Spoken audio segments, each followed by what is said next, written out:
let's start very quick to something very easy.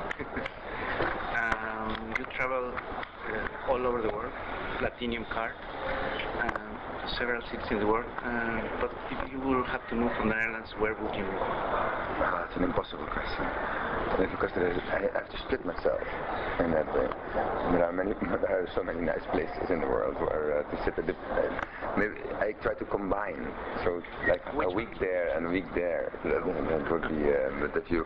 You will choose a plane then? I will choose a plane, yeah, and then to go to different areas in that way. You always say... Why do you pose this question? What are you looking for? Myself, I am a person who has moved to many cities in the world, and I'm living in your country now. So perhaps I always feel like, okay, but he never moved. Not in that way, no. But I did. Perhaps the Netherlands is a good place to be. Let's go, Connor. Also. But I like Europe a lot as a living place because of the variety of countries and languages and landscapes on a very small zone of the planet. And of course it's very well maintained and it's very rich. So it has indeed a very nice style of living. But around South America is also fantastic. I do agree. I mean, every time that you go to the Andes, then I think, oh, why I made a mistake. Am I not there? So there you have a name. No. Well, maybe we should go sometimes. You always referred to when you were working at OMA, what you said, when I was a kid, but you were not a kid at that time. But do you still feel like a kid? Oh, I hope so. Well, on one hand, you want to develop wisdom and to apply that in it, and I do also. Once per year, I feel the feeling I can say something to a president somewhere that he or she should change. That moments, they're not every day, but that I wouldn't have done when I was a kid. So that there is also moments of non-kidness. But kids there, but they're also honest. I mean, I agree with you. I mean, to keep kind of optimism, as you say, or kind of interesting naivety. That is there's stupid naivety and there is kind of healthy naivety.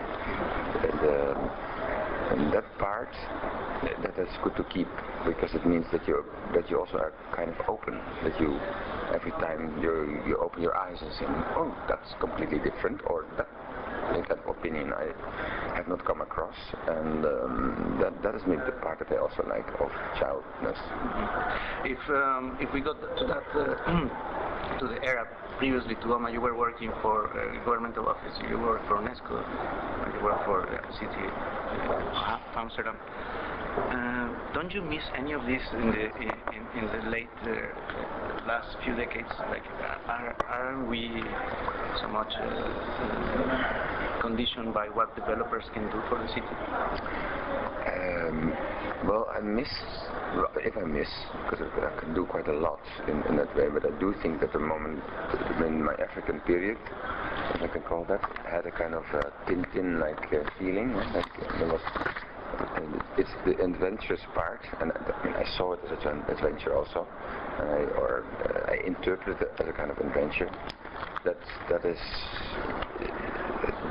it's a challenge to reach that every time with every commission. It feels like an adventure, and that is sometimes missing. Yeah, if you when it comes to normal, I get. But somehow, like modern movement had a huge social agenda. Somehow, yeah. I feel this is kind of lost. Nevertheless, we still call ourselves the modern movement. But that's very true. It's the social.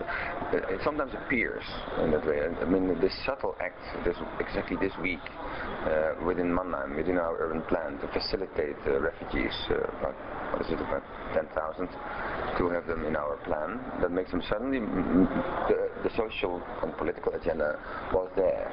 And I could also, that remark says how to imagine in the coming 2-3 years a certain kind of integration process within that urbanistic.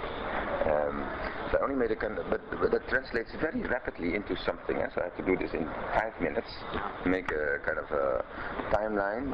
Say now it's like when there's 100% capacity, you do 80%, 0%.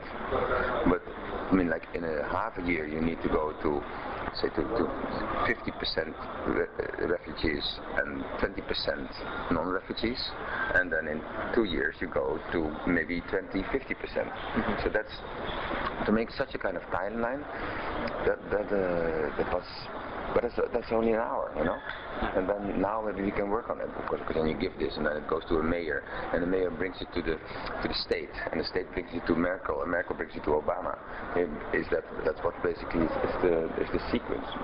But I agree with you. I think it's sometimes the social agenda that would be very that's missing in that world of producing architecture that is. That is also made to fulfill imagery. We always discuss, especially in the Y Factory, that there's a lot of attention for iconic buildings. Why there's not such a sexy magazine on urbanism? Why? Can urbanism be sexy? Yeah, I think so. I think there are also there are recently maybe some people that were like prophets, or had a kind of they could choose their words and became urbanistic. Therefore, it's rare though. I mean, there are some politicians. I mean, urbanists are not only urbanists that come from a university. I think certain, like the president of Albania was an urbanist, or is an urbanist. And so Edi Rama wants to behave like that, and he uses words to give direction in urbanistic terms. So that's even. I don't like the style of the Cradle to Cradle guys, but they have urbanistic thoughts in that way, and they do have a kind of agenda that is also, that gives direction and that helps you to direct. So, but it's rare. I agree with you. There's one observation every time. If you look for an urbanist to make a kind of there are only like 4 or 5. And yes, then we need also this kind of magazine that carries then this kind of voices, or that carries this kind of what is of course a problem with many with urbanism is that it has most of the theories of the last 20 years on urbanism were complicated books, basically, and you could not understand. They were thick. They didn't convey a message. They were only half observing. They didn't come up with a solution. Therefore, they were more problematizing than suggesting a solution. So and problematizing is also not sexy in that way. So there's a lot of reasons that we still need that urbanistic appearance better. So we need imagery also, and the imagery should be deep and good. So there are people working on it. How about knowledge of politics, or taking risk in politics? For example, your way you approach urbanism in Almere is challenging the way that urbanism is just about massing and how architects should be involved in that. I think that. But nice question. That you would like to put urbanism more central on the agenda. There are, because there were biennales that were about the city. There were in Venice. There were many, like the generation of students that want the city. The whole Berlage has been producing like ideas on the city. So, but somehow you miss. But in your question, I sense that you miss a good platform for that, and also that makes more sense. And it's true. I mean, Mark and the Zine are only looking to kind of small buildings. I agree with you. It's very obsessed by smallness. No, but even within the urbanism, like I always felt like a bit outsiders in their domain, even in Delft, which is. We have very little time. I will gonna go to some other questions directly. I can short answers also fine. I think. Let me see. I like one thing from you a lot.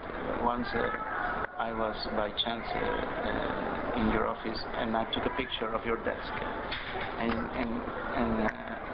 your desk was like in a corner without light, with just a small space to work around books, and you had your luggage open, a mess. And somehow, if I confront that with how the media portrays you or many architects, it's like there's a huge gap. Like either media has mystified what you are, or what is it? What is your feeling about other star architects? Is it unfair that we call them star architects? Do you feel a bit frustrated with this treatment, or is it exciting? It's like a double, no? Life. I don't know. I really don't know. I don't care. I'm like, it is really. I don't care. At the moment, the nice thing to say is that I even don't have any desk anymore because I had to give. I mean, I even lost my last space in it, and my suitcase is the only desk. So, and I'm also very fine with that. It's kind of it's not needed. I enjoy sitting in our groups in our office and immediately talk. So when I enter, then it's like immediately being swallowed by everybody. Is actually not a bad concept. But anyway, it helps to.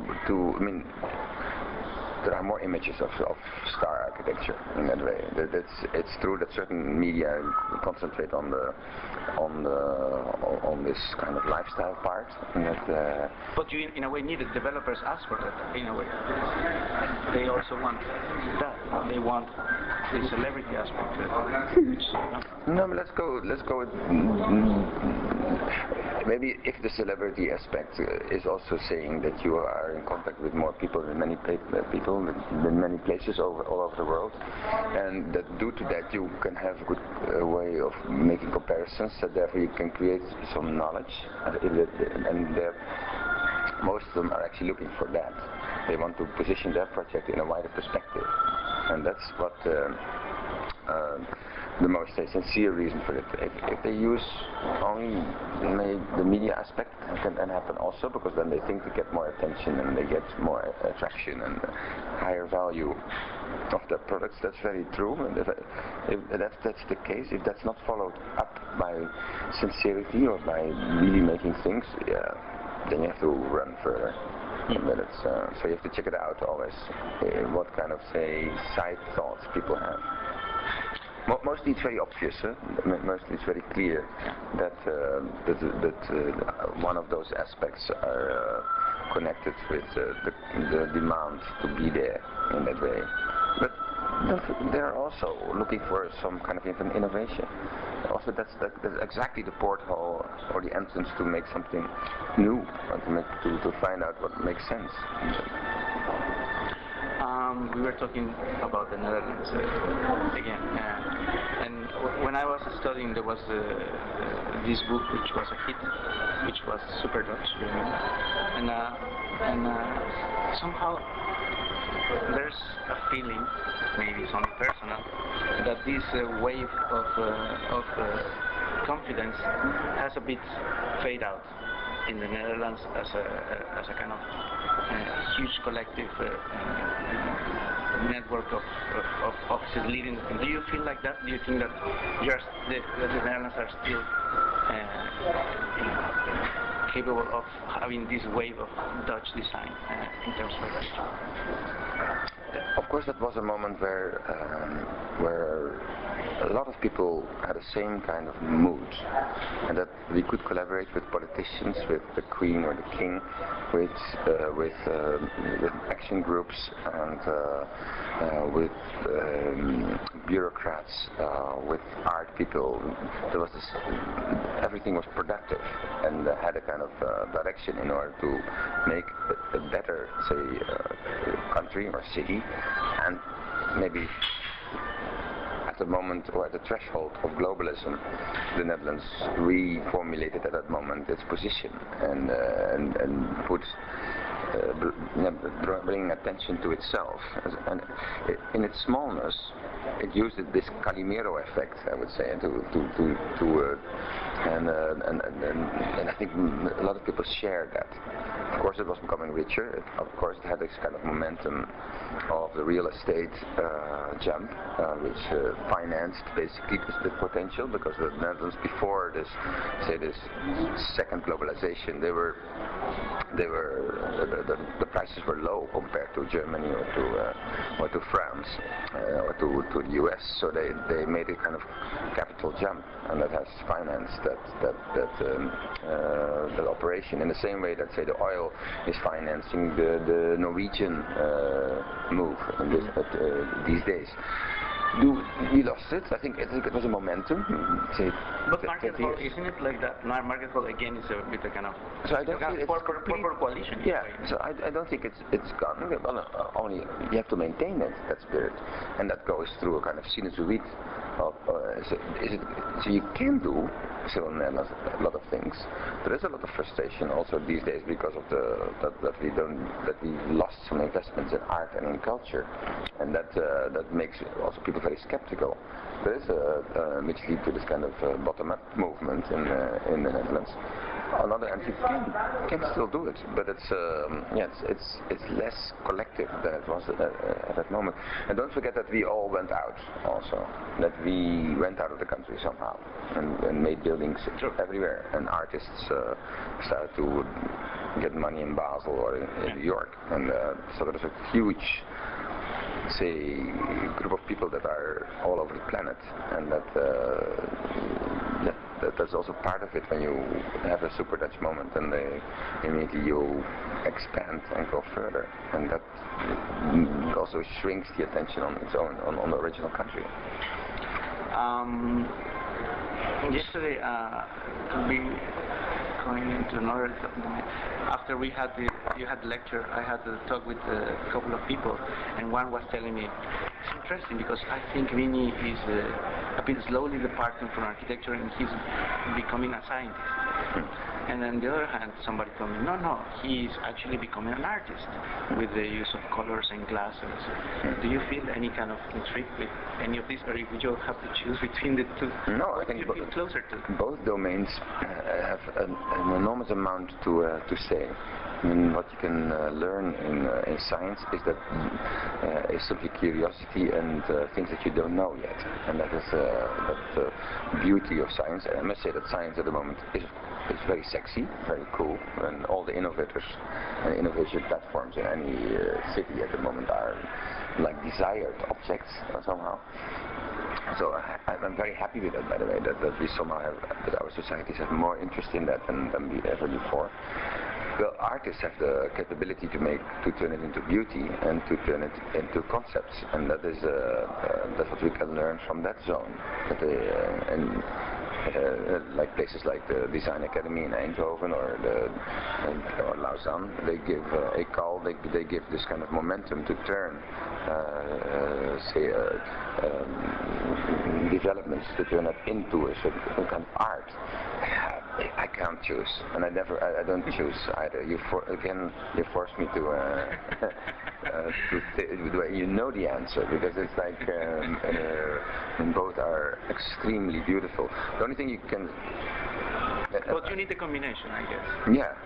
Yeah, because what you can find in one zone, say beauty and concept, say abstraction, in the end, you cannot find in the other. So, and they are extremely informing each other. I do think that the art world is also, Olafur, for instance, also on the edge of science somehow. and there are a lot of say artists on that zone, actually more interesting artists to be honest, and they so that already shows that and there are scientists that also have a almost like an artist agenda, that they can bring it to that abstraction level. That those scientists deserve actually also a kind of Nobel Prize sometimes because of their scientific momentum. Very quickly about Market Hall, I already told you once, and been talking because we are very friends and honesty is important. I told you that for me Market Hall is beauty, but to a certain extent touches into certain aspects of ugliness at the same time. You were talking beauty now, and Market Hall for me really takes to the extreme a certain logic. What is your concept of taking risks to arrive at something which is close to ugliness? Are you? Yeah. It's a hard one to discuss. I mean, it's not an easy one to discuss the market. I see what you mean. It has a boldness, which is needed on that spot, one could say. Otherwise, it would simply not survive. Therefore, it takes also such a courage to defend that, and this robustness deserves also an action. It's a provocation. Because with that action, with that robustness, I say also I can't solve everything. I need an answer in the future in the surrounding of this market hall. The city has to react on it, and it will be better even if it's completely surrounded with small houses and stuff that clutter against this hall in the end. That's what it says, basically. So it's a provocative invitation somehow. That's what I want to defend with that. What is the least picturesque project of MVRDV in my opinion? So it's the one that you have taken to the extreme a lot. Yeah. Without this one. Yeah. But it has a moment, of course, of insane beauty also. Yeah, don't forget it, huh? Of course, because that's what the whole. You know it as well, but and the pictures fly it over the world. So, and I think it's this combination that makes it. Well, there are people that say you become like unease, and on it, and this unease. And you start to move. You don't know exactly if it's beautiful or not. Or that is, I think, that it doesn't calm down in that way. I think that is an aspect that maybe we can learn from this combination. That I would like to defend and to add to your observation, to deepen your observation, to give it a sense of meaning.